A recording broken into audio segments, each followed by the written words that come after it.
මම නිර්මල. ඔගොල්ලෝ හැමෝම මගේ YouTube PHP පාඩම් මාලාවට සාදරයෙන් පිළිගන්නවා. අපි අපේ පහුගිය පාඩම් වලින් ඉගෙන ගත්තා data types ගැන. අද මම ඔයගොල්ලන්ට කියලා දෙන්න යන්නේ PHP වල භාවිතා වෙන operators කීපයක් පිළිබඳව. arithmetic operators කීපයක් පිළිබඳව. PHP වල විවිධ වර්ගවල operators භාවිතා වෙනවා. arithmetic operators, logical operators, increment decrement operators මේ වගේ විවිධ operators වර්ග තියෙනවා. මම අද පාඩමේදී ඔයගොල්ලන්ට කියලා දෙන්නේ arithmetic operators කීපයක් පිළිබඳ විතරයි. හරි. අපි පහුගිය පාඩමේ භාවිතා කරපු ඒ ප්‍රෝග්‍රෑම් එකම නැත්නම් ඒ කෝඩින් එකම මම මේකෙදිත් යොදා ගන්නවා. අපි ඒක භාවිතා කරගෙන මේ arithmetic operators ගැන ඉගෙන ගමු. right. අපි බලමු කොහොමද arithmetic operators ක්‍රියාත්මක වෙන්නේ. ඒ operators මොනවද? ඒවා මොනවද කරගන්න පුළුවන් කියලා. ඔබ දැනටමත් දන්නවා සංඛ්‍යා දෙකක් එකතු කරන්න අපි භාවිතා කරන්නේ මේ ඔපරේටර් එක. ඒ කියන්නේ එකතු කිරීමේ ලකුණ තියෙන මේ ඔපරේටර් එක. හරි. මම පොඩ්ඩක් ඔබට පැහැදිලි කරන්නම් කොහොමද මේ ප්‍රෝග්‍රෑම් එක වැඩ කරන්නේ කියලා. අපි මේ මීට කලින් පාඩමේදී භාවිතා කරපු ප්‍රෝග්‍රෑම් එකමයි මෙතන පාවිච්චි කරන්නේ. එතනදී අපි කරන්නේ number 1 කියලා වේරියබල් එකක් අරන් තිනවා. එයාට මම 5 කියලා වැලියු එකක් දීලා තිනවා. number 2 කියලා වේරියබල් එකක් අරන් තිනවා. එයාට මම 3 කියන වැලියු එක දීලා තියෙනවා.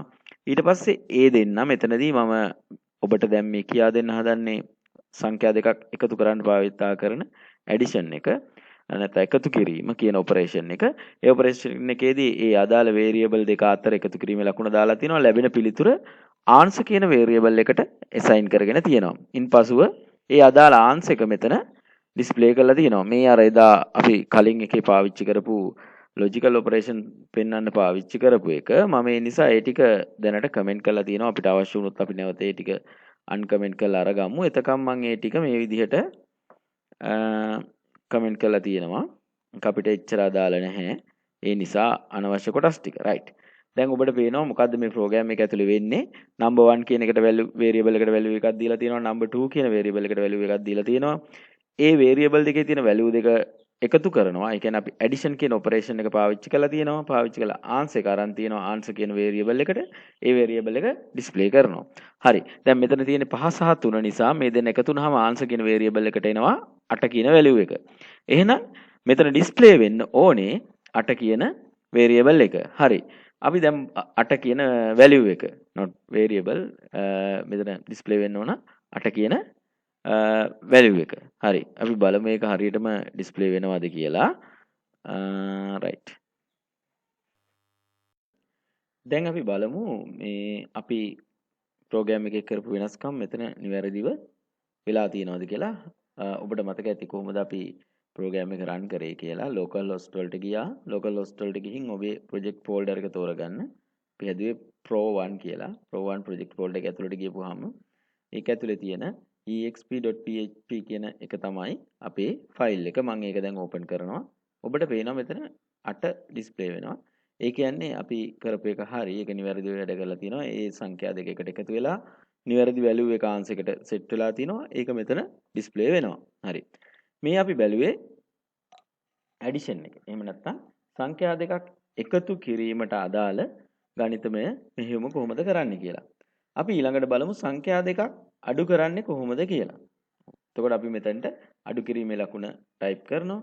ඔබට පේනවා මේ අඩු කිරීමේ ලකුණ ටයිප් වෙලා තියෙන නිල් පාටින් මේ operators මේ operators program එක අඳුර ගන්නවා. ඒ නිසා තමයි ඒවා නිල් පාටින් මේ විදිහට දක්වන්නේ. හරි. අපි බලමු දැන් කොහොමද ඒක වැඩ කරනවද කියලා. දැන් මෙතන තියෙන්නේ number 1 කියන්නේ 5, number 2 කියන්නේ 3. 5න් 3ක් අඩු වුණාම answer එක 2 වෙන්න ඕනි. හරි. අපි මේක save කරලා අපි බලමු දෙක නිවැරදිව display වෙනවද කියලා.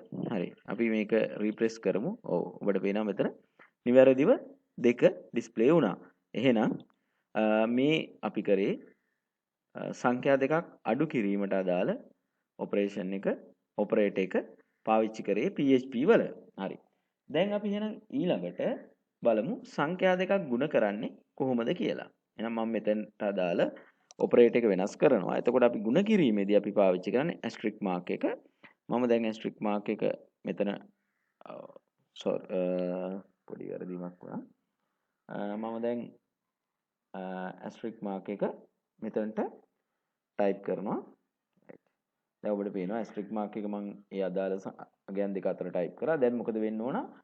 number 1 කියන වේරියබල් එකේ තියෙන 5 කියන වැලියු එක, number 2 කියන වේරියබල් එකේ තියෙන 3 කියන වැලියු එක 5 වරක් 3 15 answer කියන වේරියබල් එකට 15 කියන උත්තරය ඇවිල්ලා ඒක මේ answer කියන වේරියබල් එකට assign වෙලා තියෙන්න ඕන. එහෙනම් දැන් අපි මේ ප්‍රෝග්‍රෑම් එක රන් කරපුවාම ඩිස්ප්ලේ වෙන්න ඕනේ 15. හරි අපි බලමු ඒක නිවැරදි වෙනවද කියලා. right. ඔබට පේනවා 15 ඩිස්ප්ලේ වුණා. ඒ කියන්නේ සංඛ්‍යා දෙක ගුණිතය ගන්න හැටි ගුණිතය ගන්න භාවිතා කරන ඔපරේටර් එක පිළිබඳ දැනුම දැන් ඔබට තියෙනවා. හරි. අපි ඊළඟට බලමු සංඛ්‍යා දෙකක් බෙදන ආකාරය. ඩිවිෂන් එක. බෙදන්න අපි පාවිච්චි කරන්නේ මේ සංකේතය ඇලෙයිර මේක ගැහුවම සංඛ්‍යා දෙක බෙදෙනවා. number 1 කියන එකට අදාළ අගේ වැලියු එක number 2 කියන වේරියබල් එකට අදාළ වැලියු එකෙන් බෙදෙනවා. හැබැයි මෙතන බෙදුනට මෙතනදී බෙදිලා එනකොට එන්නේ ඉන්ටිජර් වැලියු එකක් නෙමෙයි. එතකොට එන්නේ ෆ්ලෝට් වැලියු එකක්. අපි බලමු මොකද වෙන්නේ කියලා. right.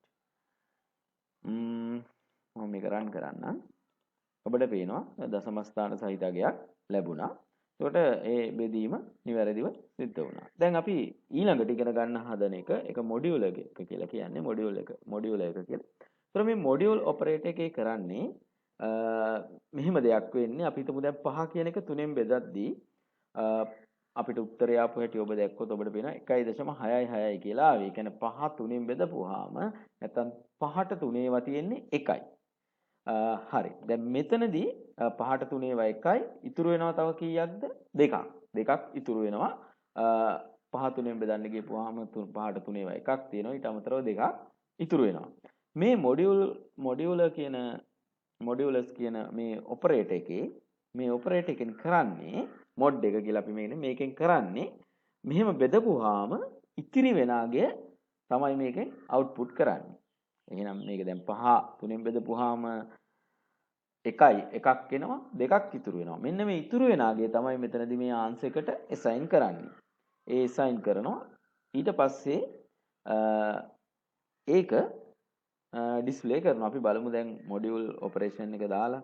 ඒකට අපි දාන්නේ මෙන්න මේ percentage mark එක. percentage mark එක දැම්මොත් මේ දෙක අතර එතකොට මොඩියුල් එක තමයි අපිට ලැබෙන්නේ. අපි බලමු. right. දැන් අපි බලමු රන් කරලා දැන් අපිට උත්තරේ විදිහට ලැබෙන්න ඕනේ 2. right. අපි රන් කරලා බලමු. ඔබට පේනවා 2 එනවා. ඒ කියන්නේ 5 3ෙන් බෙදුනම වෙන්නේ 2යි. අපි ඔබට මේක සැකනම් අපි මෙතනට වෙන ඉලක්කම් දෙකක් දාලා බලමු. මම මෙතන දානවා 9. දැන් මම 9 බෙදන්න යන්නේ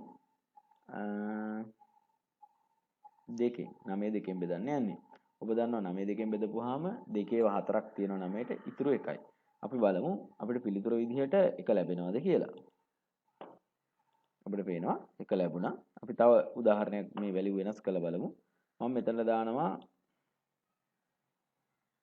11. මෙතනට දානවා 3. මෙතනට දානවා 3. එතකොට අපි දන්නවා 3ව 3ක් තියෙනවා 9ට 2ක් ඉතුරු වෙනවා 11 වෙද්දි.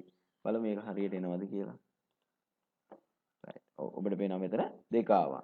ඒ කියන්නේ දැන් ඔබට පැහැදිලි ඇති මොකද්ද මේ මොඩියුල ඔපරේෂන් එකෙන් නැත්නම් මේ මොඩියුල ඔපරේටර් එකේ කෙරෙන්නේ කියලා. ඊළඟට අපි බලමු සංඛ්‍යාවක බලයක් ගන්නෙ කොහොමද කියලා. සංඛ්‍යාවක බලයක් ගන්නෙ කොහොමද කියලා. මම මේ number 1 කියන එකේ වැලියු එක 2 කරන්නම් අපිට මෙතනදී. පහසුවෙන් ඒක බලා ගන්න පුළුවන් වෙන්න ඕන නිසා දැන් මම හදන්නේ 2 3වෙනි බලය හොයන්න. 2 3වෙනි බලය හොයන්න.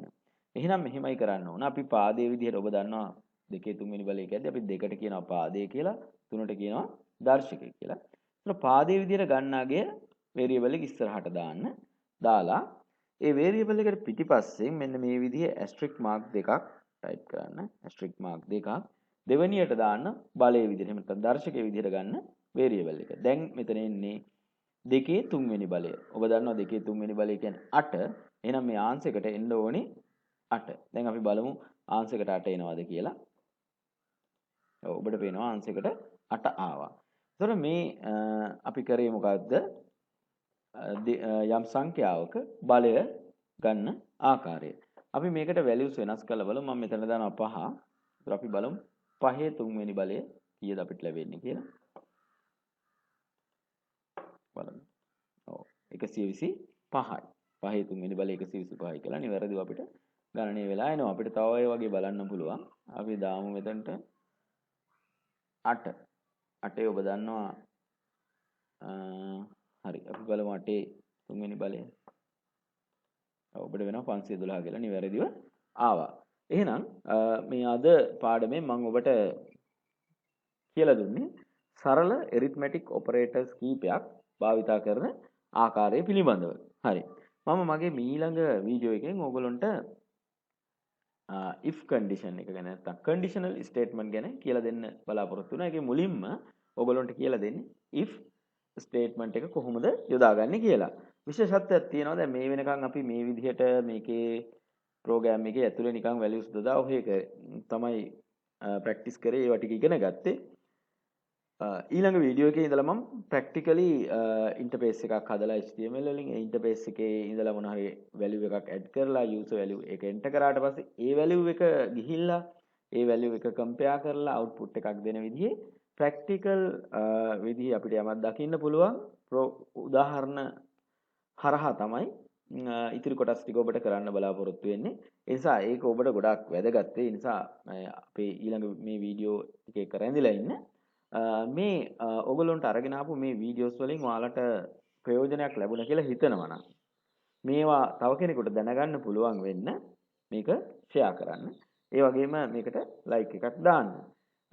අපි අප්ලෝඩ් කරන වීඩියෝස් ගැන ඔයගොල්ලන්ට මුලින්ම විස්තර දැනගන්න ඔබට අවශ්‍ය නම් ඉක්මනින් දැනගන්න අවශ්‍ය නම් අපිව subscribe කරන්න. ඊට පස්සේ subscribe button එක click කරාට පස්සේ ඊට පොඩ්ඩක් එහා පැත්තෙන් bell icon එකක් එනවා. ඒ bell icon එක උඩ click කරලා තිබ්බොත් ඕගොල්ලන්ට අපි වීඩියෝ එකක් දාපු ගමන් ඒකේ notification එක ලබා ගන්න පුළුවන්.